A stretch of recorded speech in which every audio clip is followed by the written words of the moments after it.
ஆளுநர் அவர்கள் புதிதாக ஒரு ஆயுதத்தை கையில் எடுத்திருக்கின்றார். பாவம் இத்தனை நாள் தூங்குனார் போல இருக்குது, இன்னைக்கு தான் விழிச்சிக்கிட்டு இருக்காரு. ஏதோ தமிழ்நாட்டில் போதைப்பொருள் நடமாட்டம் இருக்கிற போல சொல்லியிருக்காரு. எங்கே நடமாட்டம் இருக்குது நாங்கள் தான் கண்டுபிடிச்சி எது வந்தாலும் இருக்குது. வந்த வெளி மாநிலத்திலேருந்து தான் வருது.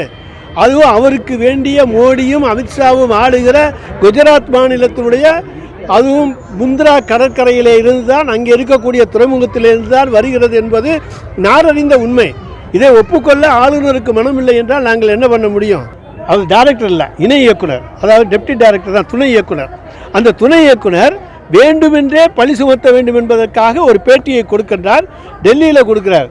அந்த இது சம்பந்தப்பட்டவரை பிடிக்கப்பட்டது டெல்லி, மற்ற மாநிலங்களில். தமிழ்நாட்டில் எதுவுமே நடைபெறவில்லை. தமிழ்நாட்டைச் சேர்ந்த ஒருவர் என்பதற்காக தமிழ்நாட்டின் மீது, தமிழக அரசு மீது பழி போடுவது என்பது அபாண்டமான குற்றச்சாட்டு என்பது தமிழனுக்கு தெரியும், தமிழ் உணர்வுள்ளவனுக்கு தெரியும். நீங்கள் டெல்லியிலேயே காஷ்மீர்லேயே யாரையும் பிடிச்சிட்டு வந்து அவன் தமிழன்னா நாங்கள் தமிழ்நாட்டுக்காரங்க இழிச்சவாயங்க, எங்கள் மேலே நீங்கள் பழி போடுவோம்னு நினச்சிக்கிட்டு இருந்தீங்கன்னா அது எந்த காலத்திலும் நடக்காது.